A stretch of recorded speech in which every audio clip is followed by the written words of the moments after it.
دوستان عزیز، با هم زندگی داریوش رو دیدیم که چقدر عصبانی بود، چقدر مشکلات و زحماتی که توی زندگیش بود باعث شده بود که توی قلبش پر از تنفر، پر از ناراحتی باشه و دائما به دنبال این میگشت که مقصر رو پیدا کنه. چقدر از مردم هستن که اینطور واقعا توی زندگیشون از دست دیگران عصبانی هستند و فکر میکنن اتفاقاتی که توی زندگیشون افتاده شاید مقصر یک شخصی باشه که شاید تو زندگی شاید به خاطر اونها باشه که این اتفاقات میفته. متاسفانه این رو ما کم نمیبینیم. هر اخباری میشنویم، هر چیزی میبینیم که بدبختی نمیدونم از هر لحاظی که هست توی زندگی افراد وارد شده. یه سوالی تو اون ذهن دوستان، اونایی که این نارومی ها توی زندگیشون هست، این مشکلات و این سختی ها تو زندگیشون هست ایجاد میشه که چرا تو زندگی من این همه بدبختی هست، چرا من باید این همه عذاب بکشم.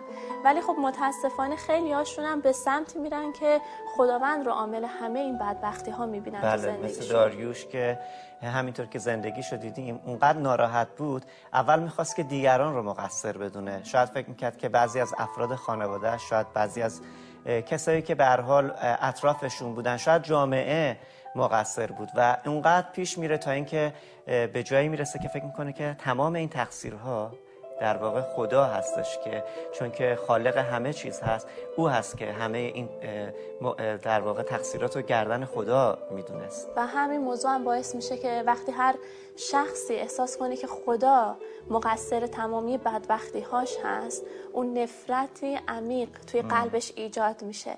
و وقتی که هر انسانی از خداوند نفرت پیدا بکنه تو قلبش، پس دیگه نه گناهی براش معنی داره، نه رابطه با دیگران براش معنی داره. پس اونجا یه تعادلی از بین میره و تمامی زندگیش تحت تاثیر همین عامل قرار میگیره. درسته. حالا ممکنه که شما تو زندگیتون مشکلات و مسائلی باشه که شما مطمئن هستید که یه نفر تقصیرکاره، مطمئن هستید که اصلا شاید جامعه مقصره، مطمئن هستید که افرادی که باعث اون عامل شدن، عامل اون در واقع مشکل بودن، اونها مقصر هستن. ولی این کمک نمیکنه که شما اون آرومی رو داشته باشید، یا شاید حتی واقعا شما هم مثل داریوش خدا رو مقصر میدونید. ما میخوایم که الان یه سوالی هستش که از بقیه دوستان پرسیدیم و میخوایم که به این سوال با هم گوش کنیم و بعد بازم در خدمتتون هستیم.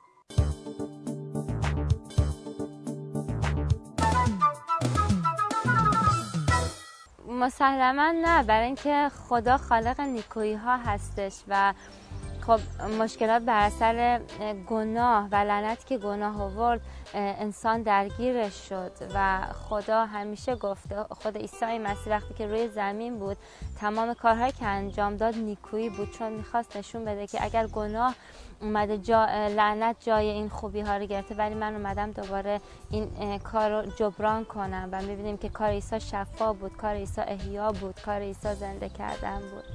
ما بشر همیشه میخواد بالاخره یکی رو مسئول بدی‌ها و سخت مشکلاتی که تو زندگیش هست بدونه و ما میگیم خب کی بهتر از خدا شد.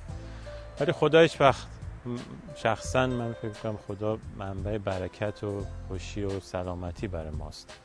برای همین خیلی موقع اشتباهات یا بلاهایی که میاد من فکر کنم نتیجه کار خود انسانه که اون رو به خالق خودش میندازه تو گردن اون، ولی این درست نیست.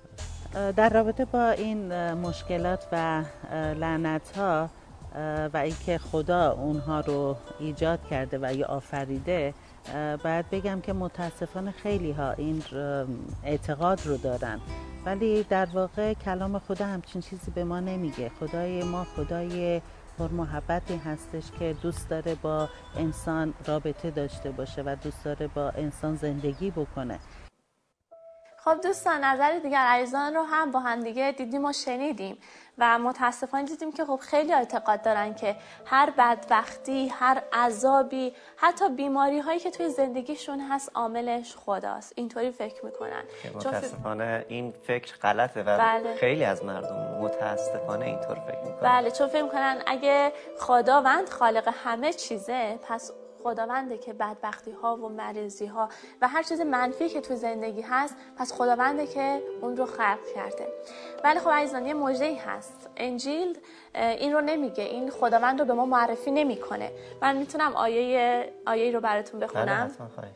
در انجیل یوحنا باب 10 آیه 10 رو براتون میخونم. عیسی مسیح میگه دزد نمی آید جز برای دزدیدن، کشتن و نابود کردن. من آمدم تا ایشان حیات داشته باشند و از آن به فراوانی بهره مند شوند. پس خداوند خالق نیکویی هاست. این گناه بود که وقتی که وارد زندگی ها شد اینها رو به وجود آورد. ولی مژده برای همه افراد اینه که خداونده که نیکویی هستش. آمین. یه قسمت دیگه از کتاب مقدس هستش اتفاقا خیلی جالب میگه که اگه پدر و مادر خوبی که بچهشون غذا میخواد بهشون نمیان سنگ بدن، چطور میشه که خدایی که خالق این جهانه، خدایی که ما رو به زیبایی خلق کرده و عاشق ماست، چطور میشه که خدا وقتی که یه نفر تو زحمته، یه نفر توی رنج و عذاب، خدا خوشحال باشه؟ پس غیر ممکنه که خدا به مردم در واقع این بدبختی ها و عذاب ها رو بده، بلکه همونطور که شما خوندید، بله، به خاطر در واقع گناهه که این دوست که اینجا معرفی میکنه در واقع همون شیطانه، باعث شده که تمام این دنیا پر از عذاب، پر از بدبختی ها بشه و کسی که از این گناه در واقع میاد بیرون و قلبش رو به خدا میده، خدا زندگی او رو دگرگون میکنه.